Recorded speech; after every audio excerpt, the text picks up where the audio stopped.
The topics and stories that you want to discuss over coffee. The Coffee Club. Now, let's get back to Paul and Janae.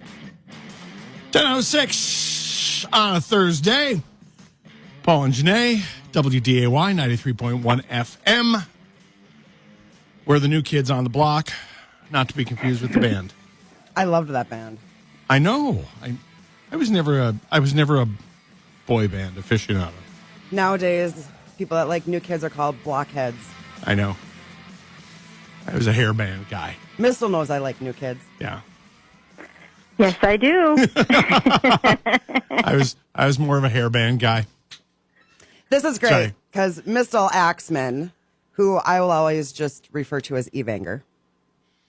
All right. We grew up together. So Mystal and I, we lived 20 miles from the town we went to school in. Right. And hello, is the caller there? Hello? We lived a half a mile away from each other. It was only about a half a mile, right? I think across country it was like a mile, and we would walk. Oh, it remember, we'd call each other and be like, okay, we're leaving the house. Meet me in the half-mile mark. And we would meet. You're right. Yep. And through the pasture and the field. Yes, we did. So, and Mystal has Inner Light counseling services here in Fargo. But honestly, Mystal, growing up, we were each other's mental health providers then. I mean, it was just us out there. Well, and my sisters and, our brothers and whatnot. But we didn't get to just go run around town when we were young and do, or run to the swimming pool, or we are literally who we had. Yeah, there was nobody else around out there. I mean, we hung together all the time. I remember my mom saying, like on the 5th day, like we wanted to spend time together, my mom being like, you have to stay home at least one day this week. Yeah, you can't go over to Janae's. I remember that too. We were inseparable. Well, that's a good thing. That is a good thing. Yeah. So I'm just really honored and just happy that you can be on with us the first week of the show. Oh, I'm so honored you asked me. I'm so excited for you, Janae. This is just great for you. Yeah, it's really cool. So we talked about having somebody on to discuss mental health because I think we both feel this is such a huge topic right now. It doesn't even matter what age you are. I mean, young kids are suffering with it, teenagers are suffering with it, and adults are suffering with it. We've all been through a lot. So, Booj and I talked about that, and obviously right away I said, I know Mystal. So we got a hold of you to discuss this. I mean, what are you seeing in your counseling service? Are you seeing an increase in children? Increase in mostly adolescents. Yeah. There's a lot of adolescents looking for treatment right now. But you're right. It is across the board. It's not just adolescents. We're seeing a lot of adults coming in. Mm-hmm. Even for me, like I had a caseload during the quarantine, right? And some of those clients really escalated during that time. Even though they were still coming in for therapy. So, I mean, it's just across the board. Everybody was impacted by the pandemic. Mm-hmm. And I think they're going to continue to be impacted for a while yet. Yeah, I think so, too. I mean, it's not something you just bounce quickly back from, Are people in general just, is it the quarantine? Is it the pandemic? Is it just everything that has it just gotten to a point with everybody now where they've just kind of had enough is enough and stress has just gotten to a point where people are just boiling over? Yes, actually that's kind of exactly what it is. And this wasn't just like one thing. Mm-hmm. I mean, people lost income, there was financial struggles. Yeah. And then there's the social isolation. Mm-hmm. There was kids not being in school. There were parents trying to teach their kids while working full-time at home, or parents with little kids that needed to be monitored while they're working at home. And then there's just this overall fear of what COVID is, losing loved ones, mm-hmm. infecting loved ones, being infected. It's all of that. So kind of what happens is that, our bodies are made to only withstand short amount of stress. So when we have stress for a long duration of time, like we did with the quarantine and COVID overall, our stress levels continue to rise in our system, and our bodies don't get a chance to metabolize them the way that they're supposed to. Right. And so that's why you start to see people struggling when it goes on for such a long duration of time. That's why. Okay, so honestly, between the past year and everything else, like I said, all the everything that we've had to go through, our bodies are not built to take this on. No, not for this long of a time, and not with this kind of intensity. So how are there things that people should do? You know, some people are comfortable going to a counselor and talking to a professional. But if people aren't comfortable doing that, obviously, Janae and I both have had friends, acquaintances, and or know people who have taken the unfortunate way out of the situation. They've reached the boiling point and taken their own lives. Are there things people can do if they're not comfortable seeking professional help, like yourself, or going somewhere? What can people do to deal with these situations? You know, like I know for me, I'll half jokingly say, I'll get to the end of a day if it's been a long day, if I'm stressed, I'll half jokingly say, I just need to decompress. I'll go somewhere, I'll have a glass of whiskey and call it good. Mm-hmm. For me, that's just what I need. But sure. But what are things people can do to get through this? Well, okay, so one of the concerns is actually the increase in alcohol consumption. I just want to put that out there. Okay, I'm bad. Sorry. I'm a problem. One I drink know. is one thing, but if you're having like 5, I think you need to look at it. Right. Yeah. But that's one of the things that's actually happening is that, people are increasing like their alcohol consumption, and they're using an inadequate or unhealthy coping skill instead of trying to go about this in a healthy way. The thing is that unhealthy coping skills like drug and alcohol usage, things like that, they're really quick. People get a quick release from them, so they like it. Mm-hmm. The healthier coping skills take longer to take effect, such as exercising, eating healthy, meditating, doing yoga, breathing exercises, journaling, reading, anything that would be something along those lines would be considered more of a healthy coping skill. But it's just not quite the same, and so you see a lot of people using the unhealthy ones. But the other thing that I think that would be really big, and it has started happening, I think it's going to start helping, is that people are starting to increase their social interaction again. Mm-hmm. And that is really healthy. So people are starting to talk more with other people, laughing, joking, having more fun. That social contact is really good. We all need that. Mm-hmm. And I think that's going to help bring people's stress levels down, too.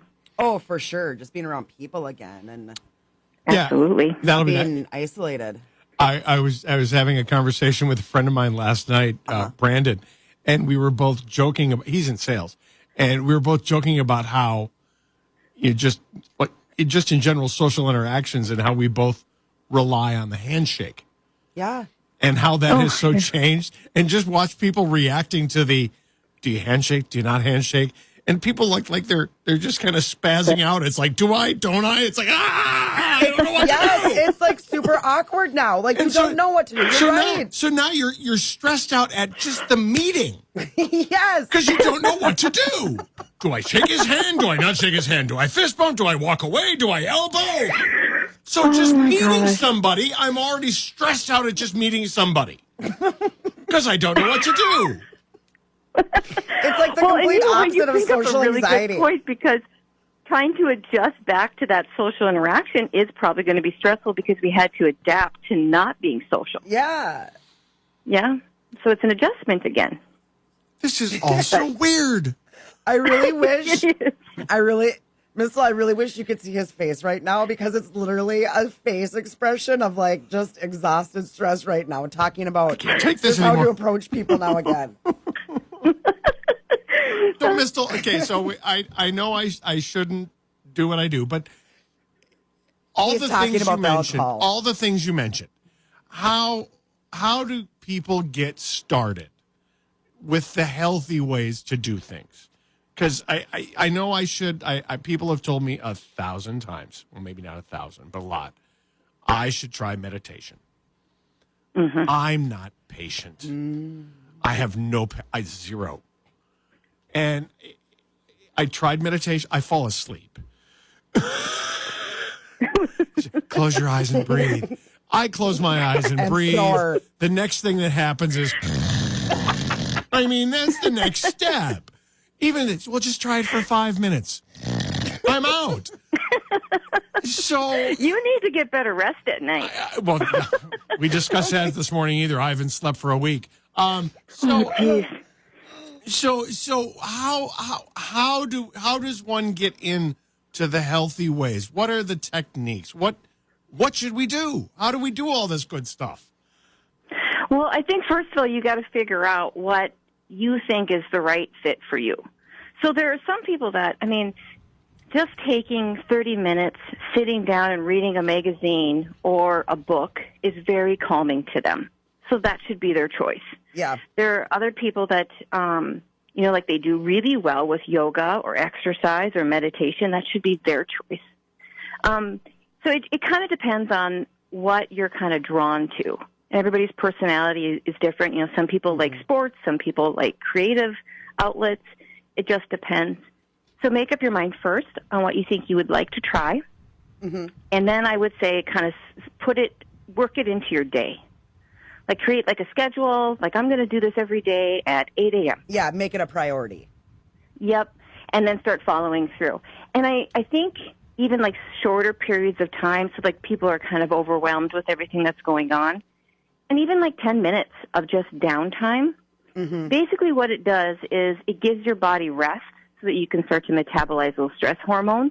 Because when we're constantly on a state of like hyperarousal, that doesn't happen. Yeah. And so even just a little bit is good.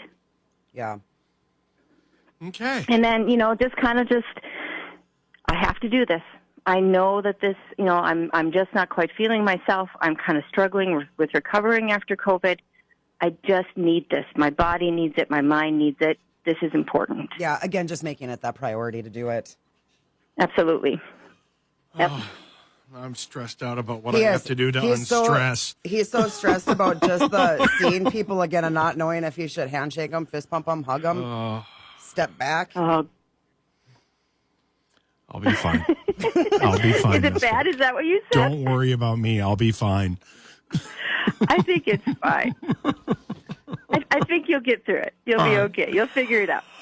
All right, Mystal. If people are to the at any point, be it themselves, their kids, their adolescents, if they're to the point where they want to sit down and talk with you, or have any other questions, where do they track you down at Inner Light Counseling? Well, I have a website. You can go to my website directly. You can look it up under Inner Light Counseling, or you can look it up under my name, Mystal Axtman. You could also there's a great website out there. It's called Psychology Today, and it has just an array of therapists listed with specialties, what insurance they take. Oh. That's a really good resource for anyone. I'm on that. They can look me up on there. But if they want to find somebody else, they can find somebody else on there as well. And then my number is 701-478-0906. They can give me a call, and we can see if we can get them in for an appointment. And we should say, if somebody's really, really at their wit's end, they should probably just call 911. Yes, and there's also a suicide prevention hotline number that they can call. I don't know the number off the top of my head. But even if they call into, like, the phone number I just listed, my office number, it's on there. Okay. So they can get it off of there if they need to. Okay, good. Sometimes people can go into Prairie. They can complete a needs assessment there. But if it gets really bad, that's when you see people going into the emergency room, and then they're referring people accordingly. Mm-hmm.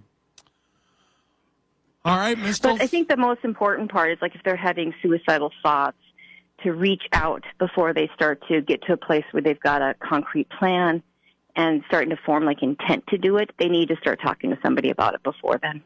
Oh, for sure. Yep. All right, Mystal, thank you so very much for joining us this morning. We will definitely have you back to get our heads straight. It's been fun, guys. You guys are doing a great job. Thanks, Evanger. Love you, girl. Yeah, All love right. you too. All Okay, right. bye, guys. That's Bye. Mystal Axtman from Interlight Counseling here on the Coffee Club on WDAY. Your calls on the party line and more coming up this morning here on WDAY.